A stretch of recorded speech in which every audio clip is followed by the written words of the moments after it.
Trailer yang sedang Anda tonton ini adalah trailer dari film The Accountant yang dibintangi oleh Ben Affleck dan Anna Kendrick.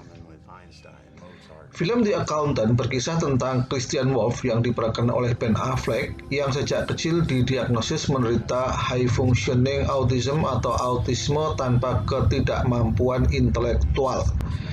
Mengetahui hal itu, sang ibu justru memilih untuk pergi dan meninggalkan Chris di bawah asuhan ayahnya seorang diri. Sang ayah kemudian memberi pendidikan khusus untuk Chris dan adiknya Braxton, termasuk membekali mereka dengan pelatihan seni bela diri dan pencaksilat.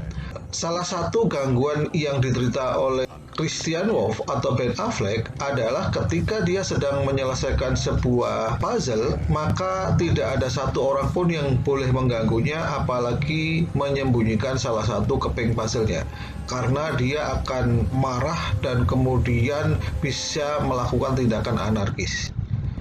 Mengetahui hal ini, sang ayah bertanya kepada dokternya, apakah anak saya bisa normal? Dengan diplomatis, sang dokter menjawab, tergantung normal seperti apa yang Anda harapkan. Nah, kita ikuti penjelasannya pada video kali ini. Let's check it out.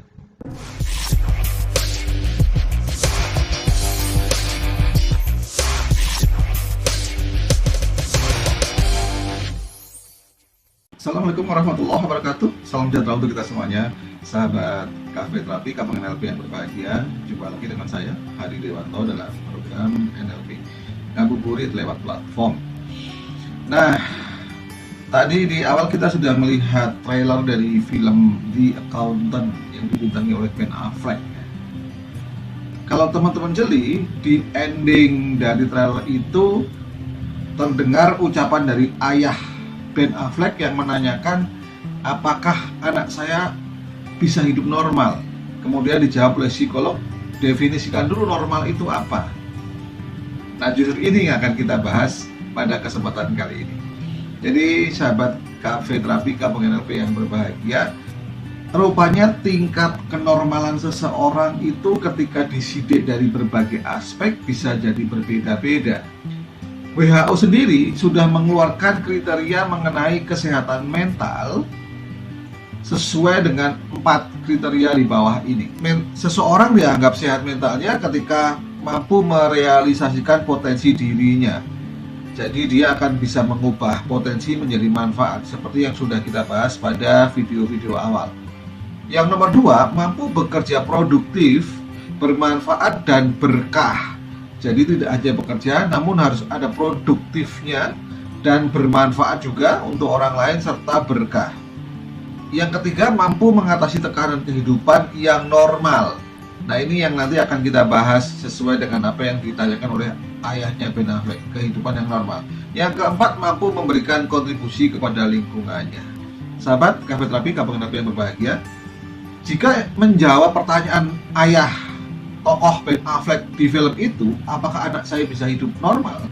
American Psychiatric Association atau APA itu sudah mengeluarkan satu jurnal atau satu buku petunjuk yang bisa dipakai untuk melihat apakah seseorang itu normal atau tidak. Buku manual itu disebut sebagai DSM, Diagnostic and Statistical Manual of Mental Disorder. Nah, seseorang bisa dianggap normal itu tergantung kepada beberapa kriteria. Yang pertama, berdasarkan statistik. Maksudnya adalah perilaku seseorang itu bisa dianggap abnormal ketika jumlah pelakunya yang melakukan perilaku itu masih dalam jumlah yang sedikit. Ketika nanti suatu saat si pelaku itu berkembang biak menjadi lebih banyak lagi, maka pada angka tertentu, statistik tertentu, perilaku ini bisa dianggap normal. Ngomongin normal ini belum tentu sesuai dengan akidah atau sesuai dengan kewajarannya. Sebagai contoh, pada DSM pertama, perilaku LGBT, gay, lesbian, transgender, itu karena jumlah komunitasnya masih sedikit, masih dianggap abnormal. Tapi yang sekarang ini kalau tidak salah sudah sampai DSM 4 atau 5 begitu. Karena jumlahnya sudah sangat signifikan dan banyak orang yang membela, akhirnya di dalam DSM 4 atau 5 ini sudah dianggap normal. Jadi normal di sini hanya berdasarkan karena jumlah saja. Yang kedua, seseorang dianggap normal itu dilihat berdasarkan pada derajat perilakunya. Nah, kalau tadi statistik adalah jumlah pelakunya, kalau derajat ini bukan jumlahnya, tapi dari bagaimana seseorang merespon sesuatu. Ketika seseorang itu merespon sesuatu dengan sedang-sedang saja, tidak lebih, tidak kurang, maka dia dianggap normal.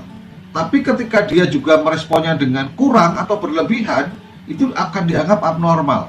Contoh, seseorang ketika kehilangan orang yang dicintai, tentunya dia akan bersedih. Dan rasa sedih ini ditunjukkan dengan tanda-tanda menangis, keluar air mata, keluar isakan tertahan, atau mungkin juga tangisan. Ketika seseorang yang kehilangan orang yang dicintai, let's say orang tuanya, dia tidak menangis, itu abnormal. Atau menangisnya terlalu bombay, dia sampai melakukan tindakan anarkis, membentur-benturkan kepalanya di dinding atau mengguling-guling sehingga membahayakan dirinya karena guling-gulingnya di jalan raya gitu. Itu abnormal. Itu sesuai derajat perilaku.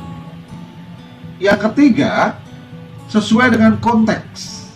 Seseorang ketika melakukan tindakan tertentu, kalau konteksnya cocok, tempatnya cocok, maka dia dianggap normal. Tapi ketika konteks dan tempatnya bergeser sedikit saja, bisa dianggap abnormal. Sebagai contoh, mungkin saya, mungkin Anda bisa melakukan hal ini, yaitu kita melepas baju, telanjang bulat, memegang botol sampo, bernyanyi-nyanyi, atau gayung bernyanyi-nyanyi. Tapi itu dilakukan di dalam kamar mandi, meskipun itu kamar mandi kolam renang umum. Itu normal karena konteksnya di dalam kamar mandi, dan kemudian memang sambil bersenandung menyanyi, itu normal. Lain halnya ketika kita bergeser mungkin hanya 50 cm keluar pintu, di mana di sana banyak orang sedang berenang, tetap kita dengan telanjang bulat, megang botol sampo dan bernyanyi-nyanyi, maka bisa jadi kita dianggap tidak normal. Nah, jadi normal tidaknya di sini kita tidak bisa mengatakan saya normal nggak ya. Dilihat dulu dari hal-hal kriteria-kriteria yang sudah saya sebutkan di atas.